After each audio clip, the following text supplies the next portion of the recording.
Microdose, yeah, Microdose. Hosted by Kush and Robyn Seto.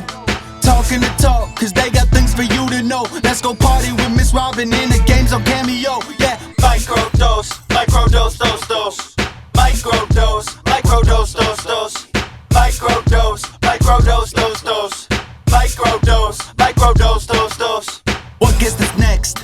Go and take a guess. No matter who it is, every episode's the best. Every episode's the best. Every episode's the best. If you disagree, you're crazy, simple as chess. Microdose, microdose, microdose, microdose, microdose, microdose, microdose, yeah, microdose. What's good, y'all? Kush Hayes here, coming to you with episode 57 of the Microdose.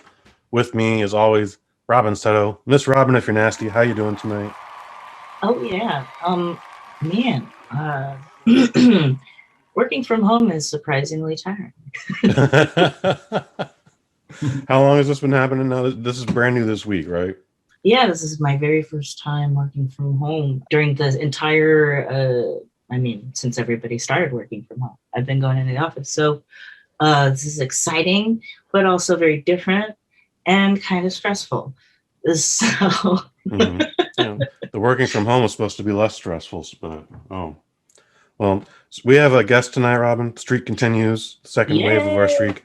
And I think he knows a little bit about something about stress. Nicholas Evangelista. He's a PA extraordinaire.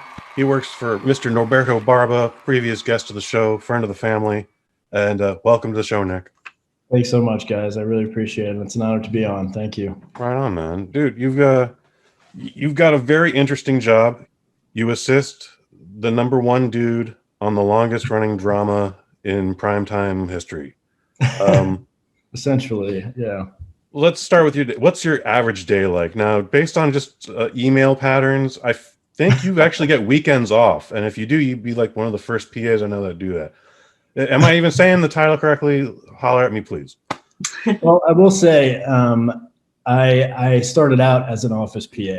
Thankfully, I have graduated from that. And with SVU, I started last season. I originally came on as the production secretary. Mm-hmm. And then when we rolled around into season 2, we got cut short with the COVID lockdown. But I came back as kind of a hybrid between the production secretary and Norberto's assistant. So kind of doing both has been interesting. With the secretary stuff, it's things like cast contracts and distribution of call sheets, important documents that need to get to the crew and stuff like that. But with assisting a producer, it's anything and everything, stuff like printing scripts and, arranging a vet appointment for a dog, that kind of thing. Yeah. So there's a wide range of the things that go on in the day-to-day. But I will say I'm very thankful to Norberto because he's a very easy man to work for. He's very down to earth, always imparting wisdom if prompted, and it can be a lot worse in this industry. I'll say that. Mm-hmm. Sounds like he gives you your space when you need it. I've been a PA a couple of times, the little private assistant where literally it'd be my day off, and all of a sudden I'm getting a text like, "I'll pay you for 2 hours if you look up this one thing for me." And I'm just like, bro. I know. It can be any hour of the day is kind of you're available, and that's the name of the game, And I feel like a lot of people who aspire to be, producers one day themselves, that's where they start, Mm-hmm. I got my notes here. It says you graduated from NYU with a bachelor's in 2017, but it says here that you're the founder of your own production company, if I'm saying it correctly, Svu Productions, going on 13 years now. Yeah, I pronounce it Suke. It shouldn't be pronounced that way, but it is. And Suke Productions is like a kind of a side company that I do like client-based stuff for. I've done a lot of wedding videos, Sweet 16, stuff like that, sports montages, and that was really something that I focused a lot on before I got into the industry. I think coming out of college, right out of the gates, was a little bit challenging that first year to find something consistent. So a lot of it was, short films, music videos, weddings, stuff like that to make money. But yeah, I still do that stuff from time to time on the side, and it's still a big part of everything that I do. Just a hypothetical, 5 years down the road, what is Suge Productions doing? I'm aspiring to be a screenwriter. Dig. So I think in a dream world, I could have that name as a loan out company or an LLC or something like that, where I can get paid through that. But ultimately, I want to write. I want to write movies. I want to write television. Okay. Is there a story that you're dying to tell that has to be told, and you're the perfect vessel for it? Like, I think it's 50-50 between like feeling the need to tell a story versus wanting other people to understand what's going on in here, I guess. I'm working on something now. It's an adaptation of a novel that I optioned the rights to. It's called The New Boy it's a novel originally written by a gentleman named Harley Tatt. And he was somebody that I worked for way back when I was doing an internship for. But yeah, it's a story about a college rugby player who's implicated in a campus murder. Oh, far out. That's what I'm kind of focusing when I'm not at work. I'm writing and I'm trying to make stuff happen on the side, kind of. That sounds wild, man. What is the process of acquiring rights for something like that? Well, it's a funny story because Harley, the person who wrote the novel, I had done an internship at NBC in 2015. He was the head writer of a show that I was working on. It was a show called Crazy Talk, and it was out in Stamford, Connecticut, where they shoot like Maury and Springer. And I did a couple of days on those shows, which was pretty wild. But it was a case where I was working for this man who I wanted to make a good impression. It was my first internship. Did some research, found out he had written a book. Read it, and then I went into his office, to kind of wanted to talk about it. What I thought would have been a 2-minute conversation ended up being an hour-long talk about everything, and that kind of became the foundation for our relationship. And we still chat all the time, and we've recently signed a partnership agreement now, so we're kind of in it together, trying to make this thing happen. How long of a process is that? I imagine the lawyers are involved in drawing up something like that. Is that just in and out, or? Well, at the time being a college student with no money, I didn't have I couldn't hire a lawyer, so a lot of it was just me and him on the phone and in the room talking and gentlemen's agreements and. Yeah. It's not a super well-known book and stuff like that. So, it made it easy to get that arrangement with him. And he, I guess, had some faith in me and my ability to change the story and tell the story. Let's go back to, what's your first production memory? Oh boy. One of my first memories, I have to say, I was on a show called The Enemy Within, and it was an NBC show. It was I would consider it to be my first professional gig. It's a show that's no longer around, but I had a boss that was, I'll say, challenging, but in a way that really shaped who I became as a worker. I think like it was one of those things where it was trial by fire, and it was brand new to the industry, no idea how things run, and she was tough. And just a funny thing in particular, one of my first, like I would consider it a good memory is driving the showrunner home after I was like about to leave the office for the night, and the showrunner needed a ride back to his hotel or something like that. So I had to drive like 45 minutes out and then back. But it was a great memory because I was able to chat with the guy, and I was a office PA who knew nothing, and being able to talk to somebody who knew everything was, I guess, eye-opening, and it really inspired me to keep going, I think, because starting out, as we were talking about earlier, as an office PA is extremely thankless, and you're doing a lot of things and small jobs. And I will say there's no job too small at the end of the day, but it was a really exciting experience because it was like just the total opposites of the spectrum, you know? I was putting questions together for you and thought about, what's your first production memory?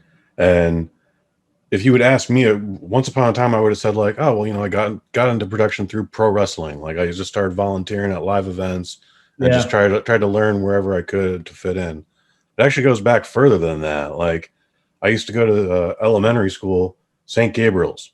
Now, twice a year, there's a school play, the Christmas pageant and the other thing. And after, if you're not in the play itself, then the rest of your class is part of a chorus. So everybody sings a song, and if you're into it, I guess you're into it, but I was never into it. And finally, like the 7th grade, I just went like, look, I don't want to wear your bullshit Hawaiian shirt. I don't want to sing about this one thing I don't give a shit about. Like, I don't care about participation. Like, fuck off. You know? And they're like, well, I hear what you're saying. Then like, well, can you swing a hammer? And I was like, yeah. And can you twist a screwdriver? Yes. And then somehow I just ended up putting together sets instead. And that was way more rewarding. And I had a great time doing that. And by the time we got to the show, dressed head to toe in black. And now I'm taking direction from the director, Miss Cabral. Yeah. And I have to tell spotlights 1, 2, and 3 where to position. And we're doing this over a network of telephones. There's no, it's a little private school. There's no intercom, no PA system. Oh my God. So it's literally just me juggling 3 phones going, all right, now pan right. All right, now pan left. All right, stage right, stage center. That's really what it is. Yeah, it's just learning as you go and just getting into it, meeting people, asking questions. That's totally how I think it should be. And as somebody starting out, I think it definitely can be discouraging because, you know, I think a lot of people consider the film and television industry to be quite glamorous. So you see how it's made, you know what I mean? Everyone wants to go to the party, but no one wants to do the work to get to the party. Yeah, exactly. So you need to remind yourself there's no job too small, and everything's important in some way, you know. Have you watched SVU for a while before you got the job, or is that something that just came up? I think SVU is one of those things where I would catch it on late night television. You know, I mean, it's everywhere. It's on all the time, 24/7, and there's so many of them now. But SVU, I wasn't a huge fan of when offered the position, and at the time, I was actually, when I was offered the position, you can ask people that I was with at that other job at the time, and I was hesitant to come aboard SVU because I kind of had it in my head that, you know, I wanted to work on something that was new and fresh and this or that. But working at SVU now, I mean, I don't think I could have been more wrong, because what they're doing now, especially this season with the writing and the filmmaking, I definitely would consider to be fresh. And the really good thing about SVU is because it's been around so long, there's a really strong sense of community, and like it's very like family-like atmosphere. Everybody's got each other's backs, and that's definitely not something that you find on a lot of productions, I would think. I've maybe seen 5 episodes of Law and Order anything, and it's a little too heavy for me. I want to escape. I don't want to be pulled into fresh from the headlines. Exactly. Again, I don't know which set of the alphabet it was, but a car pulls up, a 14-year-old boy walks up to and goes, "Hey, Daddy, $50 to go around the world," and I was like, "Nope, changing it." Yeah, can't handle it. I asked Noberto this. Is there an episode that's kind of changed your POV? Like, oh, I didn't know this was a thing, and now I hate everything now. I don't know if I could say that there is. I don't know if I've dug down the rabbit hole quite deep enough for that, but I think that it's getting a little bit more. They fluctuate with how tame it is, I'll say, and there's some episodes that can be really tough to watch, and then there's some that, you know, deal with lighter stuff. I think the one that we're doing right now is about a kid who was featured in another episode, and he comes back, and you kind of see where he went from then to now. And I will say that's extremely interesting, kind of the psychopath idea and how that changes over time. So I'm really excited for that one. I don't know if I can say any more about it because we're filming it right now, but for sure. I'm excited for this one in particular. I think I hear some music here. I think it's time for Robyn Seto Cameo Party. And then we'll put some music in. That's still staying. Oh yeah.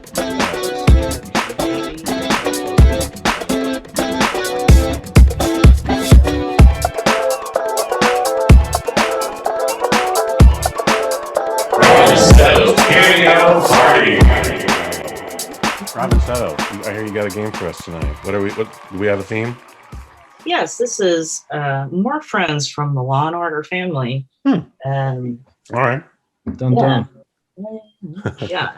If they're not haven't been on SVU, they've been on some iteration of Law and Order.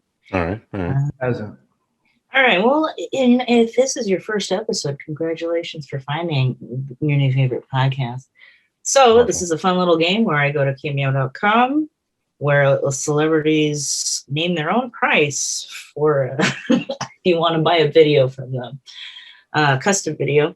So I go on there and make a list of these celebrities and their prices and play a little Price is Right type game where Kush plays against our guest to guess the prices. Try to get as close as you can without going over. This week's prize is an SVU SUV. Oh, all right. Oh, Nice. what All color? right. Right. Oh, not important. It's just right. So, So, Price is Right style, right? I can't go over. yeah, so don't go over, otherwise you don't get nothing. Copy So, yeah, you can be as much as a penny off. that. It's happened. It's happened. All right.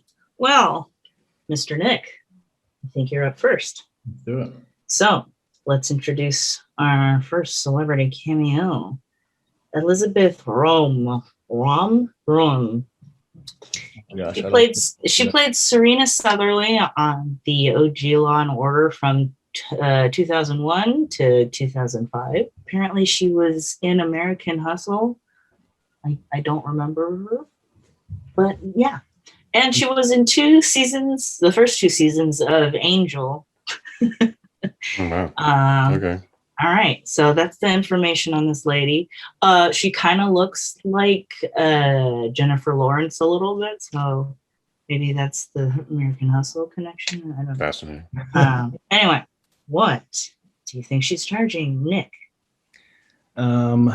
Based on that info, I don't think I know who that person is or what she looks like. Yeah, right. But based on the info, That was a lot of detail too, to be fair to Robyn. Like, and I'm also drawing a blank. I'm like, all right, hey, good for her. Yeah, she's got a nice resume. Right. Well, you know. I'm gonna say 150. Okie Robyn, you named some cult hits. She was on the Angel. The Buffy fans love that. Based on the strength of that, I'm gonna go half the price, $75. 75. Well, Miss Elizabeth is charging only $100. So, Oh, point hey. for Mr. Kush this Whoop, first whoop. round. All goes to right. Kush. Well, don't let that deter you. We've got 4 left. Up next, we have Chris Noth, also known as Big, also known as Detective Mike Logan from 1990 to 1995 on the OG Law and Order. Also, I want to let you know that he is doing this for charity, and part of the proceeds go to the New York City Food Bank. Yeah, that's what's up. That's a key part of that, I think. I unfortunately don't think I know who that is either. He's Carrie's boyfriend on Sex in the City. Okay. Okay. Yes. I think because it's for charity, he should be charging more. So I'm going to go with $225. Wow. Yeah, that's a really good price, actually. Again, he's got that Sex in the City fan base. They love him. He's doing it for charity. Handsome dudes in charity, like, the chicks go crazy. They can't give up the cash quick enough for it. So 225 is a strong bet. I'm only going to underbid you by $200. So $200 is my bet for Chris Knopf. Well, Square job bastard. For a big cameo, it's going to cost you 400 biggins. Wow. So, point for our guest, Nick. Woo! That's a strong power move too by Chris now. Yeah. Yeah. Good for him. It's charity, Right. but still. I don't know how much of it. It just is a portion of it. Still. Enough to get that tax deduction. Next up, There you go. Miss Jamie Gray Hyder. All right, Yeah, you know her. She's Kat on SVU. She's Danielle on True Blood. Apparently Lucia Solano on Graceland, and everyone's favorite Lieutenant Nora Salter from Call of Duty Infinite Warfare. Right, yeah. I feel like she is someone who would do that and be very good at it. I'm going to say 95. I definitely saw way more True Blood than I saw SVU, and I still don't know who this woman is. But it's been a while since True Blood was a thingy also. So Been a while. yeah. $200. 200. Blind 200. Wow. For modest $99, you can get Jamie Gray Hyder. All right. Oh, that's so close. One more point for our guest. I'm surprised at how close I was on that one, honestly.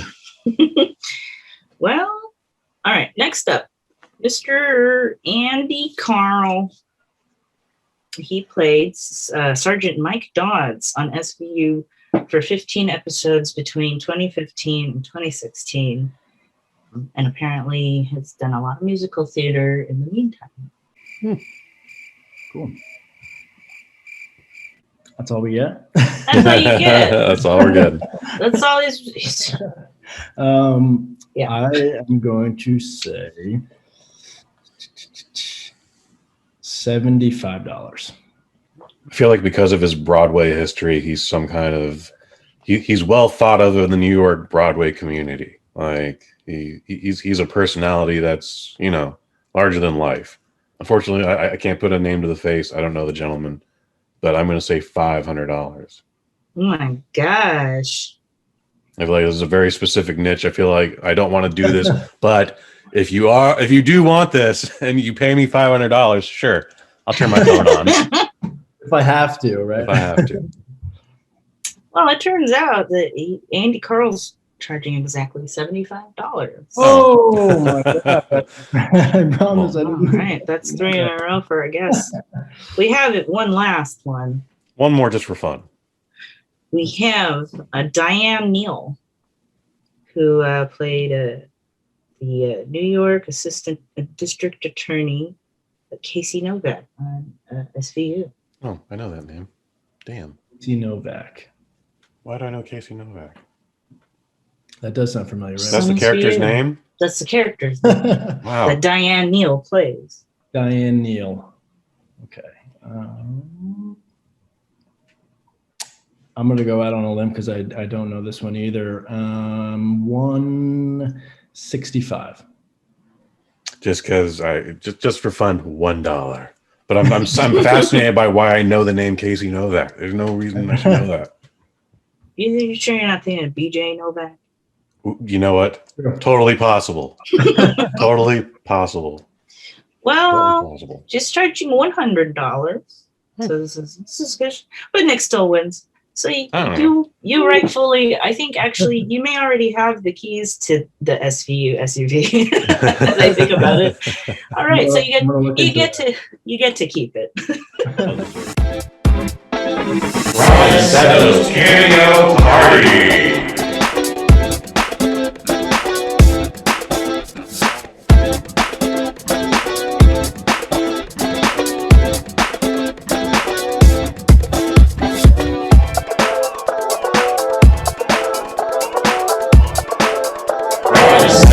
Cameo Party. Well-deserved win. Well-deserved win. All right. Nick, I'm a sucker for stats. Are we hitting 500 this year, or is that coming next year? I think because of COVID and everything, I mean, it messed a lot of shows up. But I think we were originally supposed to hit that this season, but I think it's going to be next season. Okay. I feel like 500 is such a big one. It would have been, it would be more talked about, and I would definitely know if it was this season. I think That makes perfect sense. Yes, you would. I'll get back to you. I'll shoot you an email. Please, man. Can we ask you? Can we have you come back again and face off one more time in the Robyn Seto Cameo Party? Definitely. And if we can get Norberto back too, I would love to face off. See if we can go head to head. That'd be great. Yeah, we can make that happen. We'll get you in the postseason for this, but we can make that happen. Awesome. Yeah. So you got anything you want to plug, Nick? I don't. I mean, check out SVU. Thank you guys so much again for having me. Like I said earlier, it's an honor to be in Norberto's company and your guys' company, and I had a blast. Thank you. The longest running drama in primetime history. Like you gotta your chest gotta be a little out a little further just with that stat, Like Robyn, what do you do around here? Well, around here on the BosNet family, I do a fun little thing called Polite Beer Expressions. It's a weekly written craft beer review. Every week on Wednesdays, a new beer review goes up for your eyes to read. It's mature March. I've been doing a lot of beers that have been hanging around the beer fridge for 3+ years.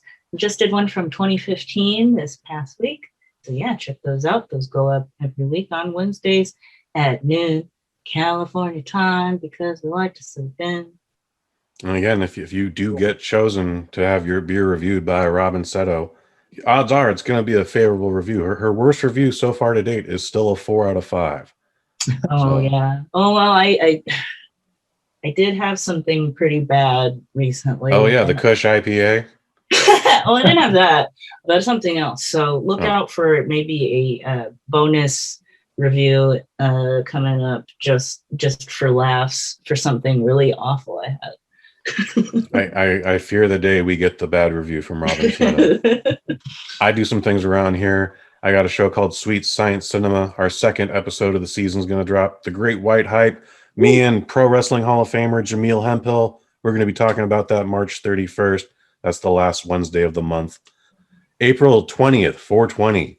Kush and Kai number 54. We're talking Cobra Kai season number 3. Whoa. And then to end the month of April, the Kick-Ass Movie Podcast with director Len Kabazinski. Robyn does the graphic for that, FYI, those out there. And we're going to be talking Blood Fist 3, Forced to Fight. That's going to be April 28th. That's a fun show. I hope you guys check that out. For Nicholas, Evangelista, for myself, I've been Kush Hayes. I've been myself. And y'all have been you. Microdose, microdose, microdose, microdose, microdose, microdose, microdose, yeah, microdose.